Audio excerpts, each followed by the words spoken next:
watching the replay, be sure to type replay so I know you were here. I'm Lynn Huber, and I appreciate you being here today. So today I'm going to talk about 5 constructive ways to deal with problems.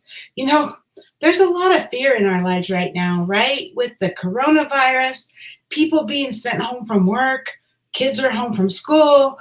And today here in Salt Lake City, we had a pretty big earthquake that jerked us all out of bed this morning on top of everything else. And power is out. My power is not out, but power's out to like 75,000 people. The airport's closed. It's like crazy. So there's a lot of problems. So, they say that the makings of a great movie will make you laugh and cry and feel in love all at once, right? Psychologists call that blended emotional events. It occurs when you feel a plethora of emotions in a short amount of time. While those emotions make for a cinematic masterpiece, dealing with fleeting emotions on a regular basis can be overwhelming. So especially when you don't have positive ways to manage them. So many people who have dealt with drug addiction and alcohol addiction, they blame their state on not being able to cope with their problems, right? Instead of releasing their frustrations in positive ways, they find these negative activities that they think will help solve their issues or at least make the pain go away, right?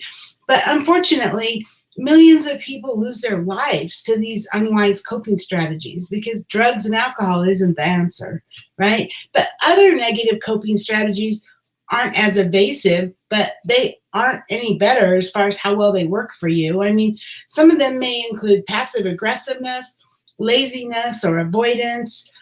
People who don't know how to express themselves may find it difficult making lasting relationships with other people.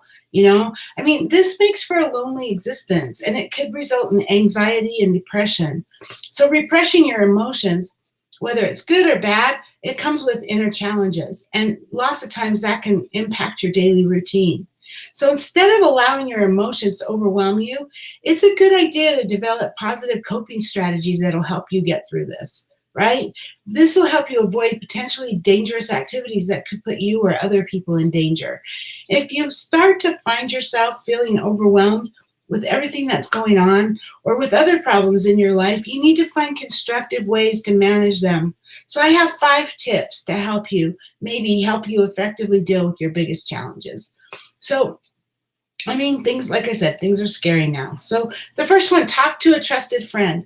Okay, sometimes the best therapy is releasing your emotions through communication. So a good friend with your best interests at heart can be the rock you need during hard times.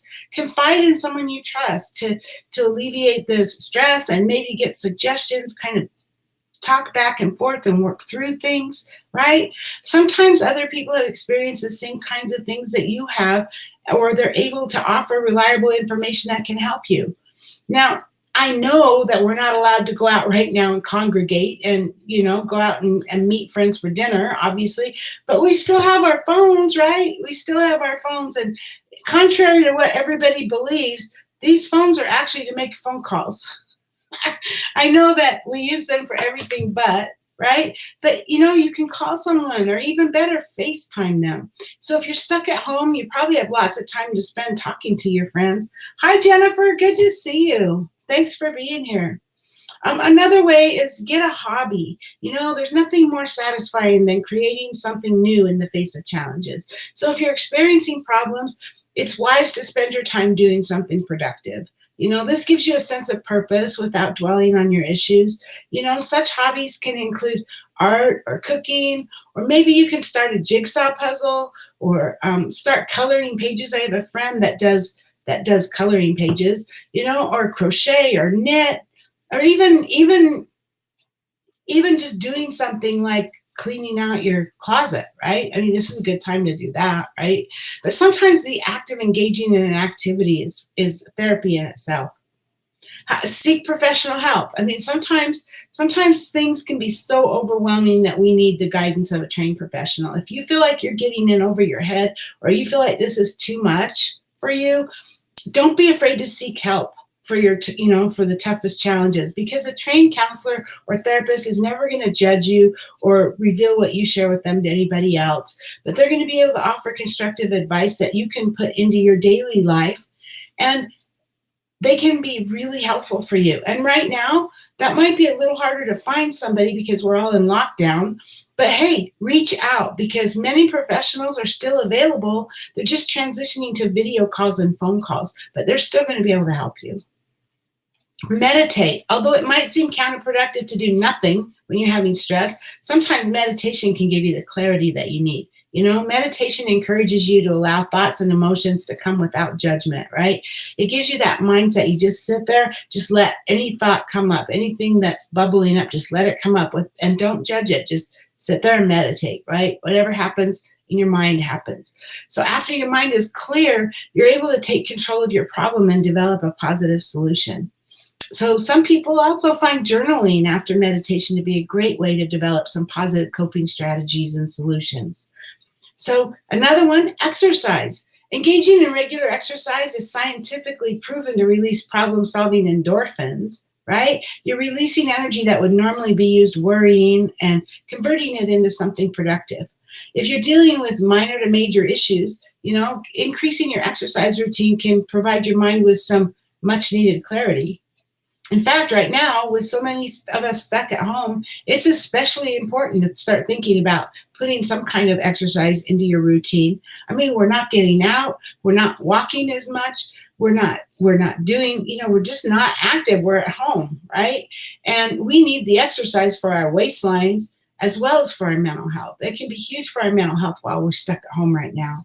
So, hey, whether you're fighting this coronavirus crisis or not, we all face mild to severe problems at one time or another. Things are a little tougher now than what might be typical in our lives, that's for sure, right?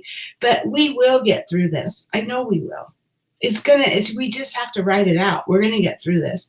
But so instead of turning to destructive coping strategies, find ways to engage in something positive. Don't spend the next how many weeks you're at home. Don't spend that just sitting in front of the TV blindly eating and watching TV, because that doesn't help either, right? But just find ways, like some of the ideas I gave you, or maybe even some different ones, to engage in something positive. This is going to help you effectively deal with whatever it is, that you're feeling in a more constructive manner. And when we finally get through this, which we will get through it, when we finally get through it, we're going to be stronger. And Jennifer says, yes, and we're eating more. Yeah, that's true. We are. We're eating more. Seriously, because we're just not active. We're at home. We might be bored. We might be eating more. So, hey, now I'd love to hear from you. What kinds of things are you feeling during this crisis right now? What coping mechanisms have you found that work for you? Please get below in the comments and share with us. I'd love to hear your thoughts. Thanks, Jennifer, for being live with me today. And thank you, everyone else who's watching the replay or who didn't speak, who is with me still. And I hope you have a great day, and I'll see you tomorrow. Bye-bye.